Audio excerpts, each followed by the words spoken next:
नमस्ते बच्चों।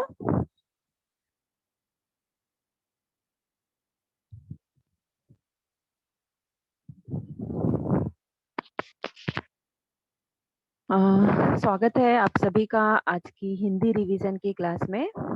मैं आपकी हिंदी की टीचर विनीता सिंह आज आपके लिए लेकर आई हूँ हिंदी व्याकरण का एक घटक, वाक्य तथा वाक्य के प्रकार। जैसा कि हमारा जो हिंदी का चौथा विभाग है, चौथा विभाग हमारा व्याकरण विभाग होता है। यानी उसमें अलग अलग तरह के व्याकरण जो हैं, व्याकरण से संबंधित प्रश्न आपको पूछे जाते हैं। ये चौथा विभाग जो होता है वो कुल 14 अंकों के लिए होता है। तो इन व्याकरण के प्रश्न की अगर आप अच्छे से प्रैक्टिस करते हैं तो 14 में से 14 नंबर आपको आसानी से मिल जाते हैं। क्योंकि यहाँ पर हमें व्याकरण विभाग में हमें ज्यादा कुछ लेखन नहीं करना होता, एक एक लाइन के हमारे प्रश्न होते हैं, एक एक लाइन के हमारे उत्तर होते हैं, और सिर्फ थोड़ी सी गलतियों को अपनी कमियों को सुधार कर हम आराम से यहाँ पर 14 नंबर जो है वो ले सकते हैं। तो इसी व्याकरण विभाग का जो एक प्रश्न है, वाक्य वाक्य परिवर्तन, अर्थ के आधार पर वाक्यों का परिवर्तन। यानी एक तरह का वाक्य आपको दिया गया होता है, उसे किसी दूसरे तरह के वाक्य में आपको परिवर्तित करना होता है। तो आज की क्लास में हम इसी पर ध्यान देने वाले हैं। सबसे पहले हमें पता होना चाहिए कि वाक्य क्या है और वाक्य के प्रकार कितने होते हैं। तो आज हम अपनी इस क्लास में रिवीजन करने वाले हैं। हालांकि ये सारे घटक हमें पढ़कर हो चुके हैं हमारे, लेकिन फिर भी हम इनका एक बार फिर से रिवीजन करेंगे डिटेल में कि वाक्य क्या होते हैं, वाक्य के कितने प्रकार होते हैं, किस तरह के प्रश्न आपको इस व्याकरण विभाग में वाक्य से संबंधित पूछे जाते हैं और उनके किस तरह के उत्तर आपसे लिखना अपेक्षित है। तो जैसा कि मैंने आपको बताया, हमारे हिंदी व्याकरण का ये एक घटक है, वाक्य और वाक्य के भेद। अब ये वाक्य जो है, सबसे पहले वाक्य क्या होता है, जिसे आप इंग्लिश में सेंटेंस के नाम से जानते हैं। तो वाक्य क्या होता है? दो या दो से अधिक पदों के सार्थक समूह को जिसका पूरा पूरा अर्थ निकलता है, वाक्य कहते हैं। अब क्योंकि यहाँ पर लिखा हुआ है कि दो शब्द या दो से अधिक शब्द, तो आपने किसी भी तरह के दो या दो से अधिक शब्द जब एक साथ लिख दिए तो भी वो वाक्य नहीं बनता, तब तक जब तक कि उन लिखे हुए शब्दों का या उन लिखे हुए पदों का एक साथ मिलकर कोई अर्थ ना निकलता हो। यानी कि जो चीजें आपने लिखी हैं उनका एक अर्थ भी होना चाहिए। तो जब उस लिखे गए पदों के समूहों का कोई अर्थ निकलता है तो ही हम उसे वाक्य कह सकते हैं। उदाहरण के लिए, सत्य की विजय होती है, ये एक वाक्य है। क्यों? क्योंकि यहाँ पर जितने भी शब्द हैं उन शब्दों के मिलने के बाद जो एक वाक्य पूरा हुआ है उसका एक अर्थ निकलकर हमारे सामने आता है। हम वाक्य को पढ़कर उसका अर्थ जो है वो समझ सकते हैं। तो ये एक वाक्य है क्योंकि इसका पूरा पूरा अर्थ निकलता है। किंतु सत्य विजय होती, यहाँ पर भी, इसमें भी दो से अधिक शब्द हैं, लेकिन ये वाक्य पूरा नहीं होता। क्यों? क्योंकि इसका कोई अर्थ नहीं निकल पाता। सत्य विजय होती, इस वाक्य के अर्थ को निकलने के लिए इसमें और कुछ शब्दों का जुड़ना जो है वो आवश्यक है, जैसा कि हमने ऊपर के वाक्य में देखा, सत्य की विजय होती है। तो इस तरह से जब हम शब्दों को एक साथ लिखते हैं, हम जब बच्चों के पेपर करेक्शन करते हैं, पेपर जब हम चेक करते हैं, तो उसमें भी हम देखते हैं कि बच्चों ने वाक्य रचना तो की है, लेकिन शब्दों का जो उनका चुनाव है या शब्दों का जो क्रम है वो उसे सही तरीके से नहीं रख पाते हैं, और जो अर्थ वो बताना चाहते हैं अपने उस वाक्य के माध्यम से वो अर्थ नहीं निकल पाता। ज्यादातर ये गलतियां किसमें होती हैं? पत्र लेखन में, कहानी लेखन में, निबंध लेखन में।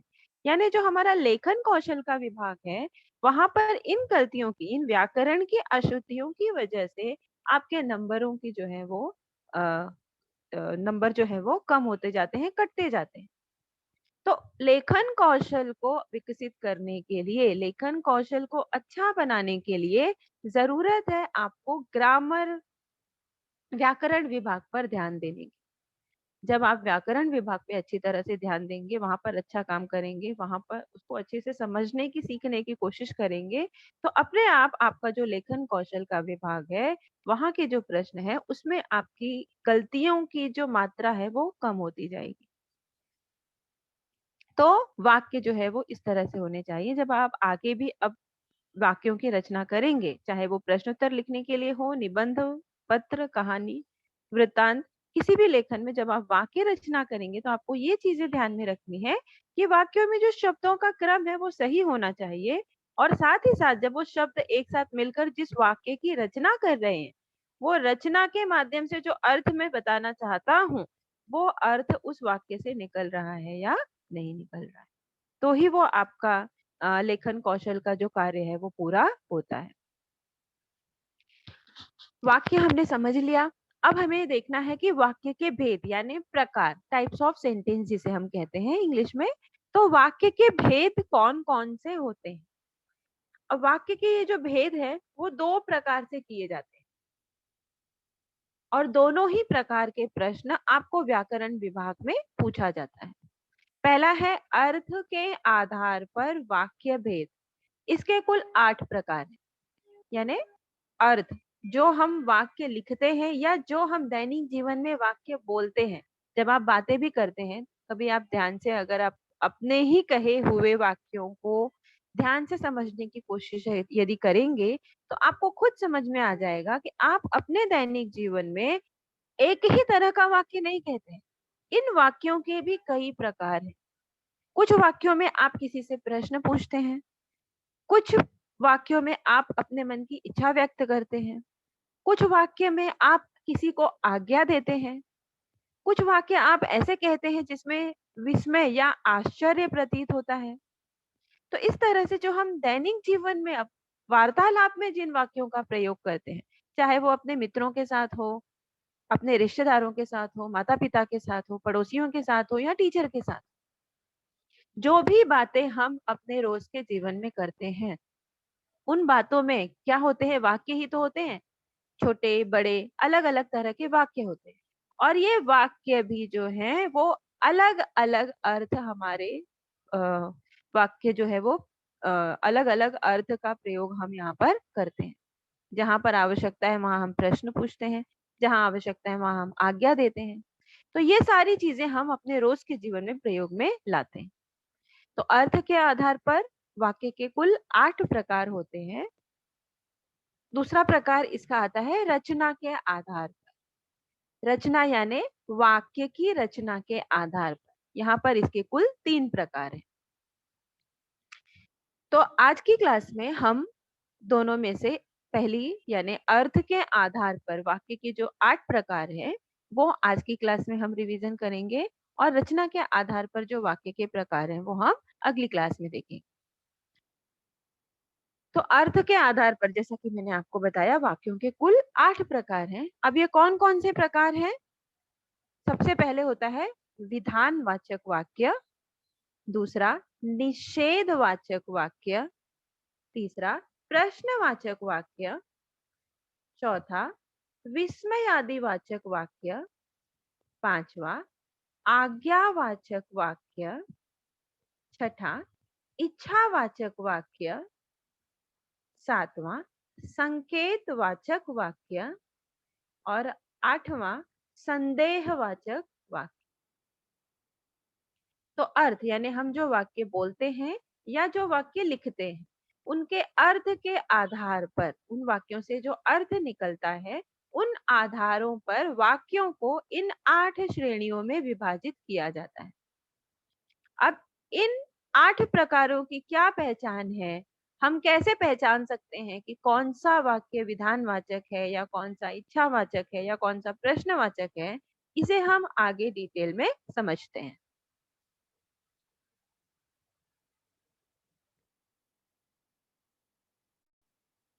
तो हमारा अर्थ के आधार पर जो वाक्यों के कुल 8 प्रकार है, उसमें हमारा पहला प्रकार है विधानवाचक वाक्य। अब विधानवाचक वाक्य क्या होता है? वह वाक्य जिससे किसी प्रकार की जानकारी प्राप्त होती है, वह विधानवाचक वाक्य कहलाता है। यानी जो वाक्य लिखा गया है या बोला गया है, उस वाक्य के माध्यम से यदि हमें किसी चीज से संबंधित कोई जानकारी प्राप्त होती है, तो उसे हम विधानवाचक वाक्य कहते हैं। वो वाक्य क्या होता है? एक विधान के रूप में होता है, एक विधान होता है, वो हमें जानकारी देता है। उदाहरण के लिए, भारत एक देश है। यहाँ ना हम प्रश्न पूछ रहे हैं, ना हम विस्मय प्रकट कर रहे हैं, ना हम कोई आज्ञा दे रहे हैं। ये क्या है? ये केवल एक विधान है, एक केवल एक साधारण वाक्य है, जिसको पढ़ने के माध्यम से या यदि इस वाक्य को कोई बोले तो उसको सुनने के माध्यम से हमें केवल एक जानकारी प्राप्त होती है। कौन सी जानकारी? कि भारत जो है वो एक देश है। दूसरा उदाहरण, राम के पिता का नाम दशरथ है। अब यहाँ हमें कौन सी जानकारी मिल रही है? कि राम के जो पिता हैं उनका नाम है दशरथ। तीसरा वाक्य, दशरथ अयोध्या के राजा हैं।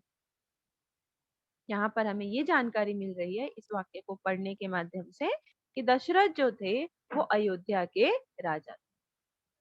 ठीक है, तो इन तीनों ही प्रकार के वाक्यों को जब आप पढ़ेंगे तो ये तीनों प्रकार के वाक्य, इनका जो अर्थ निकलता है वो एक विधान है। यानी ये वाक्य, इनको पढ़ने के माध्यम से हमें किसी न किसी चीज के संबंध में कोई ना कोई जानकारी प्राप्त होती है। इसलिए इस प्रकार के वाक्य जो हैं वो विधानवाचक वाक्य कहलाते हैं। जिन वाक्यों को पढ़ने या सुनने के माध्यम से हमें किसी व्यक्ति, किसी चीज या किसी जगह के बारे में कोई जानकारी प्राप्त हो। दूसरे प्रकार का वाक्य है निषेधवाचक वाक्य। निषेध, निषेध का अर्थ ही है मना करना। तो जिन वाक्यों से कार्य ना होने का भाव प्रकट होता है उन्हें निषेधवाचक वाक्य कहते हैं।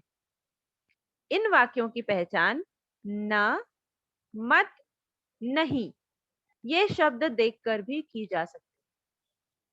जैसा कि मैंने आपको बताया, निषेध का मतलब होता है मना करना या कार्य ना करना या कार्य का पूरा ना होना। तो ये हमें किन शब्दों के माध्यम से पता चलता है? न, मत, नहीं।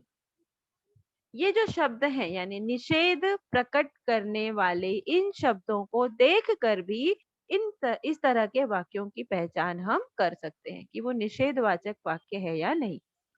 आपको वाक्य परिवर्तन करते समय कई बार ये पूछा जाता है, एक वाक्य आपको दिया गया होता है और कोष्ठक में लिखा होता है इस वाक्य को बदलना है निषेधवाचक वाक्य में।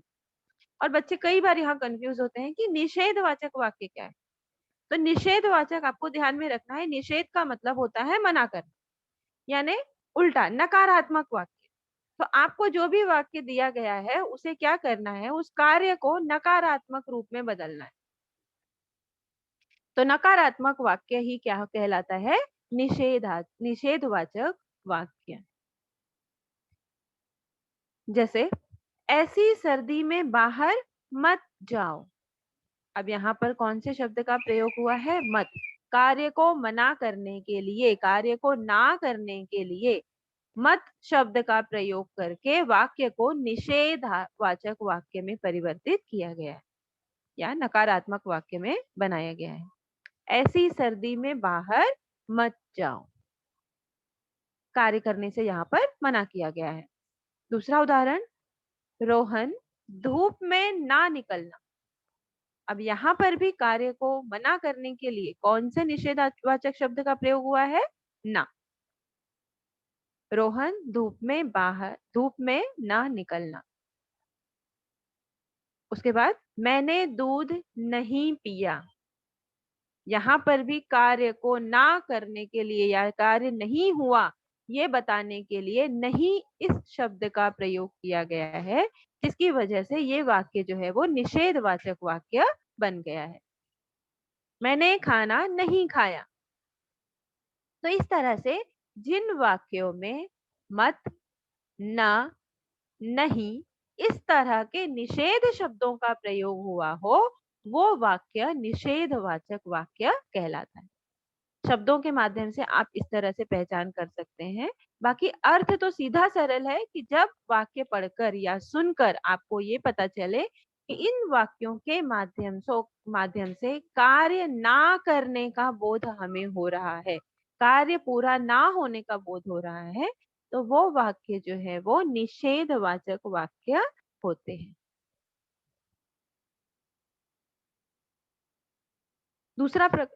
इसका अगला प्रकार है, तीसरा प्रकार है प्रश्नवाचक वाक्य। यानी प्रश्न पूछे जाने का जब बोध हो रहा हो, वह वाक्य जिसके द्वारा किसी प्रकार का प्रश्न किया जाता है, वह प्रश्नवाचक वाक्य कहलाता है। किसी भी तरह का कोई भी प्रश्न पूछे जाने का अर्थ जब हमें पता चलता है, तो वो वाक्य जो है वो प्रश्नवाचक वाक्य होता है। अब प्रश्नवाचक वाक्यों की पहचान जो है वो बहुत ज्यादा आसान है। सबसे पहले तो प्रश्नवाचक शब्द। प्रश्नवाचक शब्द यदि वाक्य में हो तो वो प्रश्नवाचक वाक्य हो जाता है। और दूसरी और सबसे बड़ी पहचान कि प्रश्नवाचक चिन्ह, विराम चिन्ह जो हमने पढ़े हैं, विराम चिन्हों में एक हमारे चिन्ह का प्रकार है प्रश्नवाचक चिन्ह। तो वाक्य के अंत में यदि प्रश्नवाचक चिन्ह लगा हो तो वो वाक्य भी प्रश्नवाचक वाक्य होता है। तो प्रश्नवाचक शब्द और प्रश्नवाचक चिन्ह के माध्यम से हम प्रश्नवाचक वाक्यों को पहचान सकते हैं। क्या, कब, क्यों, कैसे, कौन, किसे, किसका, ये आदि प्रश्नवाचक शब्द देखकर तथा वाक्य के अंत में लगे प्रश्नवाचक चिन्ह को देखकर इसकी पहचान जो है वो की जाती है। अब इन शब्दों को देखकर पहचानना तो आसान होता है, आप पहचान लेते हैं। लेकिन कई बार बच्चे गलतियां क्या करते हैं, जब ये वाक्य परिवर्तन के लिए दिए जाते हैं, जैसे आपको निषेधवाचक वाक्य दिया गया हो और उसे प्रश्नवाचक वाक्य में परिवर्तित करने के लिए कहा जाए, तो प्रश्नवाचक वाक्य में परिवर्तित करते समय बच्चे क्या, कब, कौन यानी प्रश्नवाचक जो शब्द हैं उनका प्रयोग तो करते हैं, लेकिन वाक्य के अंत में हमेशा कई बार ये गलतियां देखी जाती हैं कि वो प्रश्नवाचक चिन्ह लगाना भूल जाते हैं।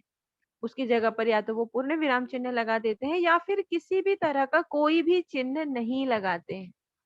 तो ऐसी स्थिति में वो वाक्य प्रश्नवाचक वाक्य नहीं माना जाएगा। तो आपको ध्यान में रखना है कि जब आप खुद प्रश्न लिख रहे हो, किसी तरह का कोई प्रश्नवाचक वाक्य बना रहे हो या किसी वाक्य को प्रश्नवाचक वाक्य में परिवर्तित कर रहे हो, तो ऐसी स्थिति में प्रश्नवाचक शब्दों के साथ साथ प्रश्नवाचक चिन्ह को लगाना भी अत्यावश्यक होता है। तो कब, कौन, कहाँ, कैसे, क्यों, किसका, इन शब्दों के माध्यम से आप प्रश्न की रचना करते हैं। लेकिन ये प्रश्न का वाक्य जो है वो पूरा कब होता है, जब आप वाक्य के अंत में प्रश्नवाचक चिन्ह लगाते हैं। तो आपको याद से वाक्य के अंत में प्रश्नवाचक चिन्ह बिल्कुल भी याद रख के लगाना है, बिना भूले आपको ये प्रश्नवाचक चिन्ह प्रयोग में लाना है। उदाहरण के लिए हम देखें कुछ प्रश्नवाचक वाक्य को, तो भारत क्या है। ठीक है, अब भारत क्या है सिर्फ इतना ही लिखकर मैंने छोड़ दिया होता तो ये वाक्य जो है वो भले ये प्रश्न है, लेकिन फिर भी ये हमारे प्रश्नवाचक वाक्य की आ, आ, प्रश्नवाचक जो हमारे वाक्य का जो नियम है उसमें ये पूरा नहीं बैठता। तो हमें इसको पूरा करने के लिए क्या लगाना है, विराम चिन्ह। कौन सा विराम चिन्ह, प्रश्नवाचक। प्रश्नवाचक चिन्ह लगाकर हम इस प्रश्न को जो है वो पूरा करते हैं।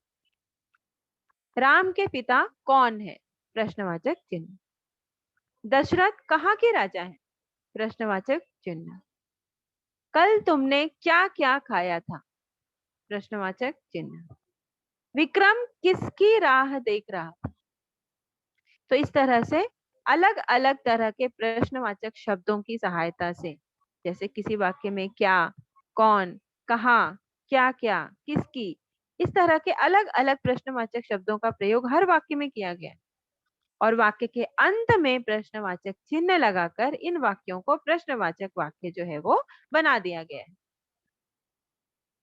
तो इस तरह से आपको भी ये चीजें, ये छोटी छोटी गलतियां जो है वो आपको ध्यान में रखनी है कि जब भी आप प्रश्नवाचक वाक्य की बनाते हैं या किसी अन्य तरह के वाक्य को प्रश्नवाचक वाक्य में परिवर्तित करते हैं, तो उस समय प्रश्नवाचक शब्दों के साथ आपको वाक्य के अंत में प्रश्नवाचक चिन्ह भी लगाना अपेक्षित है, तो ही आपको पूरे नंबर वहां पर मिलेंगे। अगला हमारा वाक्य है आज्ञा सूचक वाक्य। अब आज्ञा सूचक वाक्य क्या होता है? तो वह वाक्य जिसके द्वारा किसी प्रकार की आज्ञा दी जाती है, यानी ऑर्डर दिया जाता है या प्रार्थना की जाती है, वह वाक्य आज्ञा सूचक वाक्य कहलाता है। यानी जिन वाक्यों को पढ़ने के या सुनने के माध्यम से हमें ये प्रतीत हो कि सामने वाला हमें या तो आज्ञा दे रहा है या हमसे प्रार्थना कर रहा है, या तो हमें ऑर्डर दे रहा है या हमें हमसे रिक्वेस्ट कर रहा है, तो ये दोनों ही प्रकार के वाक्य जो हैं वो आज्ञा सूचक वाक्यों की श्रेणी में आते हैं। उदाहरण के लिए, कृपया बैठ जाइए। यहाँ पर क्या की जा रही है? जो सामने वाला व्यक्ति है उससे रिक्वेस्ट की जा रही है या प्रार्थना की जा रही है, कृपया बैठ जाइए। शांत रहो, ये क्या है? ये एक आज्ञा है। शांत रहो, कृपया शांति बनाए रखें, दीवारों को साफ कर दो। तो इस तरह से ये चारों वाक्य जब आप देखेंगे, इन चार वाक्यों में दो वाक्य जो है वो सीधी सीधी आज्ञा के रूप में लिखी गई। यानी इन वाक्यों को पढ़ने के माध्यम से हमें साफ समझ में आता है कि इन वाक्यों में आज्ञा दी जा रही है, शांत रहो, दीवारों को साफ कर दो। और दूसरे जो दो वाक्य हैं उसमें कृपया शब्द लगने की वजह से वो वाक्य जो है वो एक प्रार्थना के रूप में परिवर्तित हो चुकी है। तो ये दोनों ही प्रकार के जो वाक्य हैं, आज्ञा वाले वाक्य या प्रार्थना वाले वाक्य, इन दोनों ही प्रकार के वाक्यों को हम कहते हैं आज्ञा सूचक वाक्य।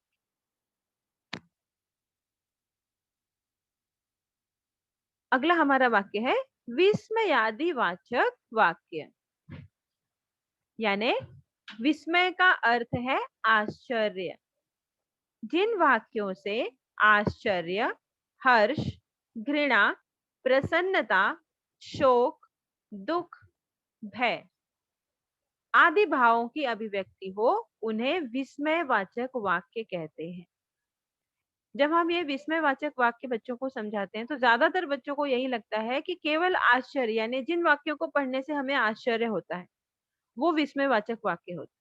तो विस्मयवाचक वाक्य जो है वो केवल आश्चर्य को ही नहीं बताते, बल्कि उसके साथ ही हर्ष यानी खुशी, बहुत ज्यादा खुशी हो रही हो, घृणा यानी नफरत, प्रसन्नता, शोक, दुख, भय, शोक, दुख और भय, भय यानी डर।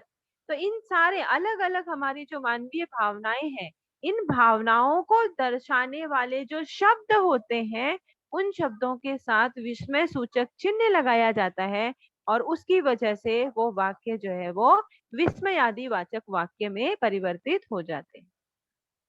तो यानी हमारी जो भी भावनाएं हैं, चाहे वो हंसी की भावना हो, आश्चर्य की भावना हो, खुशी की भावना हो, दुख की भावना हो, डर की भावना हो, सारी भावनाओं को दर्शाने वाले शब्दों के साथ विस्मय सूचक चिन्ह लगाना अत्यावश्यक होता है। जिस तरह से प्रश्नवाचक वाक्य में प्रश्न चिन्ह लगाना आवश्यक है, उसी तरह से विस्मय सूचक वाक्यों में, विस्मय आदिवाचक वाक्यों में विस्मय सूचक चिन्ह का होना आवश्यक है। अब विस्मय आदिवाचक वाक्यों की पहचान कैसे कर सकते हैं? तो मैंने जैसा कि आपको बताया, हमारी भावनाएं दर्शाने वाले शब्द वाक्य में अहो, आहा, हाय, छी, अरे, ये सारे शब्द देखकर तथा ऐसे शब्दों या वाक्यों के अंत में लगा विस्मयवाचक चिन्ह को देखकर इन वाक्यों की पहचान जो है वो की जा सकती है। और जब आपको वाक्य परिवर्तित करने हैं, यानी समझो आपको विधानवाचक वाक्य दिया है और उसे विस्मयवाचक वाक्य में परिवर्तित करना है, तो भी आप पर यही नियम लागू होते हैं। उस विधानवाचक वाक्य में इन शब्दों में से विस्मय सूचक जो शब्द हैं, उन शब्दों में से किसी एक शब्द का प्रयोग करना है। उस शब्द के बाद आपको विस्मय चिन्ह लगाना है। विस्मय चिन्ह कैसा होता है? पूर्ण विराम और नीचे एक बिंदु, ये होता है विस्मय सूचक चिन्ह। तो आपको यहाँ पर पहले विस्मय युक्त कोई शब्द का चुनाव करना है और उसके साथ में विस्मय सूचक चिन्ह लगाना है, फिर वो उस वाक्य को लिखना है, तो वहां पर वो वाक्य जो है वो विस्मय आदि वाचक वाक्य में परिवर्तित हो जाता है। तो विस्मय सूचक चिन्ह और विस्मय सूचक शब्द, इन दोनों ही शब्दों चीजों का प्रयोग करके हम विस्मय सूचक वाक्य बना सकते हैं। उदाहरण के लिए, आहा कितना सुंदर उपवन है। ओह कितनी ठंडी रात है। बल्ले बल्ले हम जीत गए। अब यहाँ पर ये जो सारे शब्द हैं वो क्या बता रहे हैं? वाक्य के विस्मय को बता रहे हैं। कहीं पर खुशी है, कहीं पर आश्चर्य है। सावधान ट्रक आ रहा है। छी नाले के पास बड़ी बदबू थी। तो सारे वाक्य जो है, इन सारे वाक्यों में अलग अलग तरह का बोध हमें होता है। ये जो विस्मय युक्त हमारे शब्द हैं, वो विस्मय युक्त शब्द कहीं पर घृणा दर्शा रहे हैं। छी छी शब्द हमने प्रयोग किया यानी वो घृणा हो गई। हम नफरत, कोई चीज हमें पसंद नहीं आ रही तो हम छी शब्द का प्रयोग करते हैं। सावधान यानी किसी को सावधान करना है तो हमने सावधान शब्द का प्रयोग किया है। खुशी जताने के लिए बल्ले बल्ले। आश्चर्य जताने के लिए ओह। तो इस तरह से जो भी हमारी मानवीय भावनाएं हैं, उन भावनाओं को दर्शाने के लिए जिन शब्दों का हम प्रयोग करते हैं, सबसे पहले हमारे मुंह से जो शब्द निकलते हैं, अरे वाह। कुछ अच्छी चीज हम देखते हैं तो हमारे मुंह से क्या निकलता है? अरे वाह।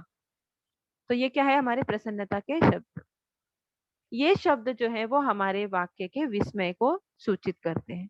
तो इसलिए ये शब्द और साथ में विस्मयवाचक चिन्ह जो है, इन दोनों के मिलने से वाक्य जो है वो विस्मयादि वाचक वाक्य बन जाता है। तो जब आप वाक्य को परिवर्तित करेंगे तो वहां पर आपको ध्यान में रखना है कि जब भी हमें विस्मयादि वाचक वाक्य बनाने के लिए दिया जाए, आपको विस्मय सूचक शब्द और चिन्ह दोनों का ही प्रयोग करके विस्मयादि वाचक वाक्य बनाना है। अगला हमारा वाक्य का प्रकार है इच्छावाचक वाक्य। जिन वाक्यों में किसी इच्छा, आकांक्षा या आशीर्वाद का बोध होता है, उन्हें इच्छावाचक वाक्य कहते हैं। यानी हमारे मन की जो इच्छाएं होती हैं, जो आकांक्षा होती है या फिर आशीर्वाद, तो इस तरह के जो भी वाक्य होते हैं वो बन जाते हैं इच्छावाचक वाक्य। उदाहरण के तौर पर हम देखें तो भगवान तुम्हें दीर्घायु करे। ये क्या है? हमारी इच्छा है या आप इसे आशीर्वाद भी कह सकते हैं। भगवान तुम्हें दीर्घायु करे। नव नव वर्ष मंगलमय हो। ये हमारे मन की इच्छा है या आकांक्षा है कि आने वाला जो नया साल है वो अच्छा हो, सुखी हो, मंगलमय हो। ईश्वर करे आप खूब उन्नति करें। ये क्या है? हमारे मन की इच्छा है या आशीर्वाद भी है। काश इस समय सुमन साथ होती। काश, इच्छावाचक वाक्य बनाते समय काश इस शब्द का भी प्रयोग कई बार किया जाता है। यदि आपको इच्छावाचक कोई कोई विधानवाचक वाक्य दिया गया है या कोई भी प्रश्नवाचक वाक्य या विस्मयादि वाचक वाक्य आपको दिया गया है, उसे आपको इच्छावाचक वाक्य में परिवर्तित करने के लिए कहा गया है, तो सबसे सीधा और सरल तरीका है वाक्य के पहले आप काश इस शब्द का प्रयोग कर दीजिए। काश शब्द का प्रयोग करने पर भी वो वाक्य जो है वो इच्छावाचक वाक्य में परिवर्तित हो जाता है। तो इस तरह से ये सारे वाक्य, जिन वाक्यों को पढ़ने से हमें किसी प्रकार की इच्छा, आकांक्षा या आशीर्वाद का बोध होता है, वो वाक्य इच्छावाचक वाक्य की श्रेणी में आते हैं।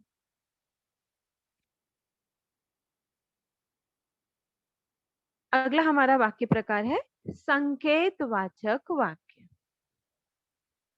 संकेतवाचक वाक्य जिन वाक्यों में एक क्रिया का होना दूसरी क्रिया पर निर्भर करता है उन्हें संकेतवाचक वाक्य कहते हैं। यानी जब एक क्रिया होती है तो ही दूसरी क्रिया होती है। ऐसे बहुत से वाक्य हम दैनिक जीवन में बोलते भी हैं और लेखन करते समय लिखते भी। तो जब एक क्रिया पर दूसरी क्रिया निर्भर होती है ऐसे वाक्य जो है वो संकेतवाचक वाक्यों की श्रेणी में आ जाते हैं अर्थ के आधार पर। इस प्रकार के वाक्यों में काम पूरा होने के लिए एक शर्त सी लगी होती है।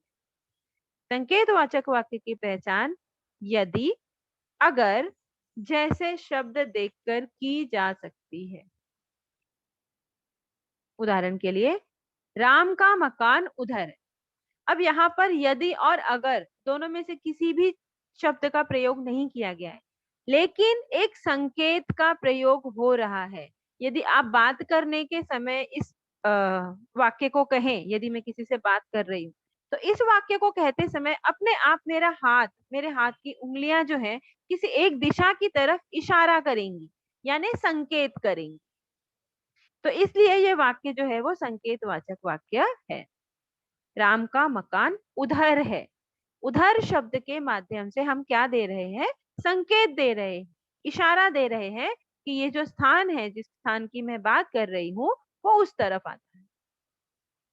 तो यदि अगर के साथ इधर उधर यहाँ वहां इस तरह के जो शब्द हैं जिनके माध्यम से हमें संकेत मिलता है, इशारा मिलता है, वो भी संकेतवाचक वाक्यों की श्रेणी में आते हैं। दूसरा उदाहरण यदि हम देखें, यदि वर्षा रुकती तो मैं घर जाता। अब यहाँ पर जैसा कि हमने पहले ही पढ़ा था कि एक क्रिया पर दूसरी क्रिया निर्भर होती है तो भी वो संकेतवाचक वाक्य की श्रेणी में आते हैं। यहाँ पर संकेत हमको क्या मिल रहा है कि यदि वर्षा रुकती, वर्षा अगर रुक जाती तो मैं घर जाता। एक कार्य पर दूसरा कार्य जो है वो निर्भर है। वर्षा जब रुकेगी तो वो घर जा सकेगा। तीसरा, अगर जल्दी आते तो टिकट मिल जाता।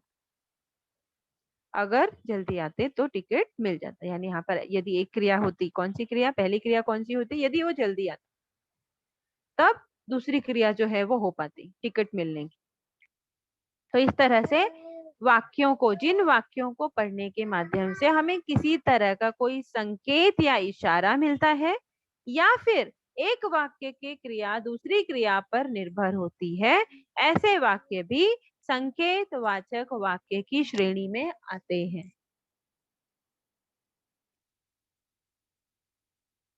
अगला हमारा वाक्य का प्रकार है संदेहवाचक वाक्य। संदेह का मतलब होता है डाउट, शंका। तो संदेहवाचक वाक्य, जिन वाक्यों में संदेह का बोध होता है उन्हें संदेहवाचक वाक्य कहते हैं। यानी जिन वाक्यों को लेकर या जिन कार्यों को लेकर हम निश्चित नहीं होते, हम कंफर्म नहीं होते, हमें कोई ना कोई डाउट रहता है, तो ऐसे वाक्य जो हैं वो संदेहवाचक वाक्य कहलाते हैं। संदेहवाचक वाक्यों की पहचान कैसे होती है? वाक्य के अंत में या तो होगी, होगा या होंगे ये देखकर, और साथ ही वाक्य की शुरुआत में शायद या संभवतः, इन दोनों शब्दों को देखकर भी संदेहवाचक वाक्यों की पहचान की जा सकती है। तो वाक्य के अंत में होगी, होगा या होंगे, और वाक्य की शुरुआत में शायद या संभवतः, ये दो प्रकार के शब्द देखकर हम संदेहवाचक वाक्यों की पहचान कर सकते हैं। उदाहरण के लिए हम देखें तो क्या वह यहाँ आ गया होगा? अब यहाँ पर ये एक प्रश्न भी बन जाता है, लेकिन ये प्रश्न कैसा बन रहा है? हाँ या ना के रूप में। तो हाँ या ना के रूप में जो प्रश्न बनते हैं वो क्या होते हैं? संदेहवाचक होते हैं। हाँ, क्या वह यहाँ आ गया होगा? वाक्य के अंत में क्या लगा हुआ है? होगा। तो ये एक संदेहवाचक वाक्य, प्रश्नवाचक वाक्य तो है ही, साथ ही ये क्या है? एक संदेहवाचक वाक्य भी है, क्योंकि इसका उत्तर या तो हाँ में होगा या तो ना में होगा। और डाउट यानी संदेह जो होता है उसका अंत हमेशा या तो सकारात्मक वाक्य पर होता है या नकारात्मक। तो यहाँ पर क्या वह यहाँ आ गया होगा, ये एक संदेहवाचक वाक्य भी है। रमा खाना पका चुकी होगी, ये भी एक संदेहवाचक वाक्य, अंत में क्या लगा है, होगी। दीपक बुझ गया होगा, यानी दीपक बुझा होगा या नहीं ये उसे पता नहीं है, तो ये भी क्या है, संदेहवाचक वाक्य। संभवतः विजय विद्यालय से घर आ गया होगा, ठीक है। संभवतः ये शब्द वाक्य के पहले लगाकर भी हम वाक्यों को संदेहवाचक वाक्य में परिवर्तित कर सकते हैं। अब शायद बारिश बंद हो जाए, शायद बारिश बंद हो जाए, शायद यानी शायद जहां पर लग जाता है वो वाक्य या वो कार्य तो अपने आप संदेह की श्रेणी में आ जाता है। तो जब भी आपको वाक्य को, किसी प्रकार के वाक्य को संदेहवाचक वाक्य में परिवर्तित करने के लिए कहा जाए तो आपको सीधे सीधे एक शब्द बिल्कुल ध्यान में रखना है, शायद। किसी भी वाक्य में पहले शुरुआत में शायद लगाकर आप वाक्य को आसानी से संदेहवाचक वाक्य में परिवर्तित कर सकते हैं। सिर्फ आपको ध्यान में ये रखना है कि यदि वहां पर प्रश्नवाचक वाक्य है, यदि प्रश्नवाचक वाक्य को आपको संदेहवाचक वाक्य में परिवर्तित करने के लिए कहा गया है तो प्रश्नवाचक चिन्ह और प्रश्नवाचक शब्द इन दोनों को वाक्य से निकालना पड़ेगा। इन दोनों को वाक्य से निकालकर और वाक्य की शुरुआत में शायद लगाकर आप उस वाक्य को आसानी से संदेहवाचक वाक्य में परिवर्तित कर सकते हैं। तो इस तरह से वाक्य के कुल जो 8 प्रकार है अर्थ के आधार पर, यानी जब हम वाक्य को बोलते हैं या लिखते हैं तो उनके माध्यम से जो अर्थ निकलते हैं उन अलग अलग अर्थों को लेकर वाक्य के 8 प्रकार हमने समझ लिए, पढ़ लिए। उनकी पहचान किस तरह से हम उन्हें परिवर्तित कर सकते हैं, वो नियम, वो सारी चीजें हमने पढ़ ली। अब हम देखते हैं कि आपको प्रश्न परीक्षा में किस तरह से पूछे जाते हैं। तो व्याकरण विभाग जो हमारा चौथा विभाग है, व्याकरण विभाग में ये प्रश्न जो है वो 2 अंकों के लिए आपको पूछा जाता है। 3 वाक्य आपको दिए गए होंगे, तीनों वाक्यों के सामने ब्रैकेट में उस वाक्य को किस नए वाक्य में परिवर्तित करना है वो भी लिखा गया होगा। 3 में से कोई 2 आपको करने के लिए कहा जाता है। किसी भी 2 वाक्य को आपको जो ब्रैकेट में, जो कोष्ठक में वाक्य का प्रकार दिया है उस प्रकार के वाक्य में आपको उसे परिवर्तित करना, बिना किसी गलती के। जब आप उस वाक्य को परिवर्तित करते हैं और आवश्यकता अनुसार वहां पर विराम चिन्हों का अंत में प्रयोग करते हैं तो वहां पर आपको एक वाक्य के लिए 1 अंक, यानी इस तरह से आपको दोनों वाक्य सही हल करने के लिए 2 अंक आसानी से प्राप्त हो जाते हैं। तो उन वाक्यों को किस तरह से या इस तरह के प्रश्नों को किस तरह से हल करना है, उत्तर किस तरह से लिखना अपेक्षित है, वो यहाँ पर हम समझते हैं। निम्नलिखित वाक्यों को निर्देशानुसार बदलकर लिखिए, इस तरह का प्रश्न आपको दिया गया होता है। अब यहाँ पर पहला प्रश्न है, विदेशी होकर भी वह हिंदी बोलती है। विदेशी होकर भी वह हिंदी बोलती है, इस वाक्य के माध्यम से हमें जानकारी मिल रही है, यानी ये एक विधानवाचक वाक्य है। यानी इस वाक्य का जो मुख्य रूप इस वक्त है वो विधानवाचक है और इसे बदलना किसमें है, उसके सामने ही ब्रैकेट में लिखा गया है, विस्मयवाचक। यानी जो वाक्य हमने पढ़ा इस वाक्य को अब हमें बदलकर करना है विस्मयवाचक वाक्य में। तो उत्तर लिखते समय आपको प्रश्न को लिखने की आवश्यकता नहीं है, आप सीधा उत्तर हेडिंग डालेंगे और उसके आगे जो वाक्य परिवर्तन आप कर रहे हैं, विस्मयादि वाचक वाक्य में जो आप परिवर्तित कर रहे हैं, तो सीधा सीधा आपको वही वाक्य लिखना है। अब यहाँ विस्मयवाचक वाक्य बनाने के लिए हमने क्या किया, वाक्य से पहले अरे, ठीक है, विस्मय प्रकट करने वाला शब्द अरे और विस्मय आदि सूचक चिन्ह, जैसा कि मैंने पहले ही बताया है।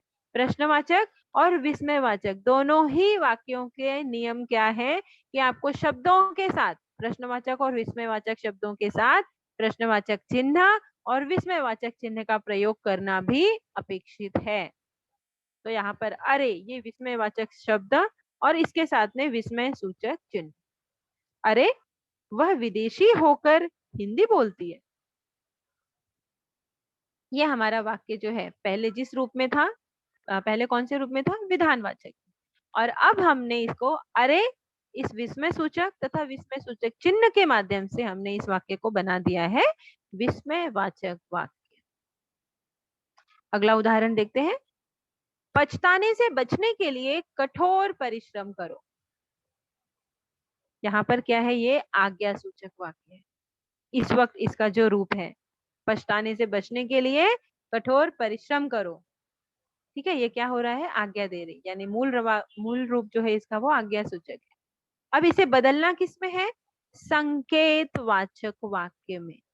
और संकेतवाचक वाक्य की पहचान हमने क्या सीखी थी कि या तो उसमें किसी तरह का कोई संकेत का शब्द हो, जैसे कि इधर उधर यहाँ वहां, या फिर एक क्रिया पर दूसरी क्रिया को निर्भर दिखाया जाए, यदि तो अगर तो इन शब्दों के माध्यम से, तो आपका वाक्य जो है वो संकेतवाचक वाक्य में परिवर्तित हो जाता।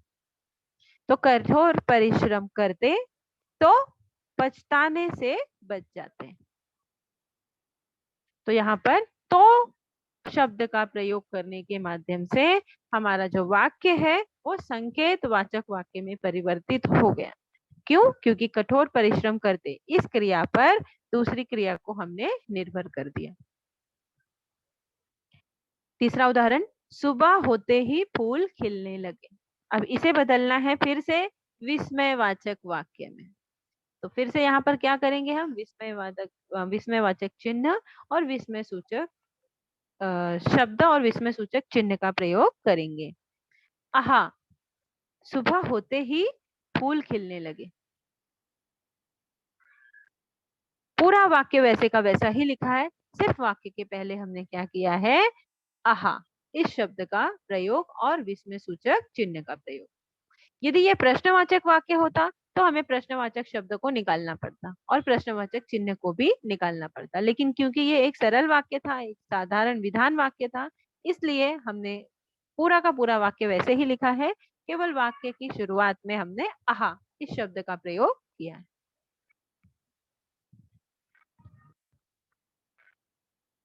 अगला उदाहरण हम देखें, ताकतवर होते हुए भी वह हार गया। अब इसे आपको बदलना है प्रश्नवाचक वाक्य में। ताकतवर होते हुए भी वह हार गया, ये एक वाक्य दिया है, इस वाक्य को हमें बदलना है प्रश्नवाचक वाक्य। अब प्रश्नवाचक वाक्य में बदलते समय जरूरी क्या है, प्रश्नवाचक शब्द और प्रश्नवाचक चिन्ह। अब यहाँ देखिए गलती से मैंने भी जो है वो प्रश्नवाचक चिन्ह की जगह पर पूर्ण विराम लगा दिया है। तो यदि ऐसी गलतियां होती हैं तो यहाँ पर क्या होते हैं, हमारे नंबर जो है वो कट जाते हैं। तो आपको क्या करना है, वाक्य के अंत में हमेशा प्रश्नवाचक वाक्य जब हम रचना करते हैं तो प्रश्नवाचक वाक्य के अंत में हमेशा हमें प्रश्नवाचक चिन्ह ही लगाना है। और वाक्य में क्या, कौन, कहा, कैसे, किसका, इस तरह के किसी भी एक आवश्यकता के अनुसार प्रश्नवाचक शब्द का प्रयोग करना है। जैसे यहाँ पर किया है, क्या ताकतवर होकर भी वह हार गया, ठीक है। या फिर आप इसे इस तरह से भी बना सकते थे, ताकतवर होकर भी वह क्यों हार गया, ठीक है। यानी हमें वाक्य को क्या करना है, प्रश्न में परिवर्तित करना है। अगला उदाहरण, हरिद्वार जाकर मैं गंगा स्नान नहीं करूंगा। अब ये वाक्य किस प्रकार का वाक्य है, निषेधवाचक वाक्य। इस वाक्य में आया है नहीं शब्द। नहीं शब्द के प्रयोग के माध्यम से हमें पता चलता है कार्य का ना होना। तो हरिद्वार जाकर मैं गंगा स्नान नहीं करूंगा, ये एक निषेधवाचक वाक्य है। इसे बदलना है विधानवाचक वाक्य में। विधानवाचक वाक्य यानी जिस वाक्य के माध्यम से हमें जानकारी मिलती है। तो यहाँ पर ये विधान में कैसे बदल जाएगा, हम नहीं शब्द को वाक्य से निकाल देंगे। हरिद्वार जाकर मैं गंगा स्नान करूंगा। ठीक है, तो ये अब क्या बन गया, विधान बन गया। पहले ये निषेध के रूप में था, नहीं शब्द लगने की वजह से यह निषेध के रूप में था, तो उस नहीं शब्द को हमने वाक्य से बाहर निकाल दिया और नहीं शब्द के निकलते ही वो वाक्य जो है वो विधानवाचक वाक्य में बदल गया। छठा उदाहरण है, चिड़िया यहाँ आकर दाना चुगती है। अब इसे बदलना है हमें इच्छावाचक वाक्य में। इच्छावाचक वाक्य, इच्छा, आकांक्षा या आशीर्वाद के जो रूप होते हैं वो आते हैं इच्छावाचक वाक्य की दृष्टि में, सॉरी, श्रेणी में। और इच्छावाचक वाक्य को बदलने का सबसे आसान तरीका मैंने क्या बताया था, काश। वाक्य से पहले आपको काश शब्द का प्रयोग करना है, उसकी वजह से वो वाक्य जो है वो आराम से इच्छावाचक वाक्य में बदल जाता है। तो चिड़िया यहाँ आकर दाना चुगती है, ये एक विधानवाचक वाक्य था। अब हमें इसे बदलना है इच्छावाचक वाक्य में, यानी हम पूरा का पूरा वाक्य वही रखेंगे, केवल उस वाक्य के पहले एक शब्द जोड़ देंगे, काश और विस्मय सूचक चिन्ह, क्योंकि काश इस तरह की इच्छाएं बताने वाले जो शब्द होते हैं वो विस्मय की श्रेणी में ही आते। तो काश चिड़िया यहाँ आकर दाना चुगती। ठीक है, काश लगाने की वजह से ये वाक्य जो है वो इच्छावाचक वाक्य में परिवर्तित हो गया। तो इस तरह से आपने देखा कि एक वाक्य को किसी दूसरे प्रकार के वाक्य में बदलना बहुत ही आसान है। हम आराम से इस तरह के वाक्य परिवर्तन जो है अर्थ के आधार पर कर सकते हैं। केवल इनके नियम हमें पता होने चाहिए कि इच्छावाचक वाक्य क्या होता है, निषेधवाचक वाक्य क्या होता है, विस्मयादिवाचक वाक्य क्या होता है, प्रश्नवाचक वाक्य क्या होता है। सिर्फ इनकी पहचान और इनके नियम हमें पता हो तो हम आसानी से किसी एक प्रकार के वाक्य को किसी दूसरे प्रकार के वाक्य में परिवर्तित कर सकते हैं। तो उम्मीद करती हूँ आज की क्लास में मैंने आपको ये जो ग्रामर पढ़ाया वो आपको अच्छी तरह से समझ में आया होगा। आप इसकी लगातार प्रैक्टिस करेंगे, क्योंकि बिना प्रैक्टिस के आप कोई भी प्रश्न हल नहीं कर सकते। आपको जिस समय ये चीजें पढ़ाई जाती हैं वो हमें याद रहती है, लेकिन यदि हम उसकी प्रैक्टिस ना करें, उसे बार बार उसका अध्ययन ना करें, तो कुछ समय के बाद वो चीजें हम फिर से भूलने लगते हैं। तो इन चीजों का अध्ययन आप एक हफ्ते रेगुलर, सिर्फ एक हफ्ता आप लगातार इस चीज की प्रैक्टिस कीजिए, आप देखिए कि आप ये चीजें कभी भी नहीं भूल पाएंगे। ठीक है, तो उम्मीद करती हूँ इसका अध्ययन आप बार बार करेंगे, आप इसका इतना प्रैक्टिस करेंगे कि आपकी जो गलतियां होती हैं वो आप बिल्कुल भी ना करें और उन गलतियों को कम करके अपने नंबरों को बढ़ाने का प्रयास आप करें।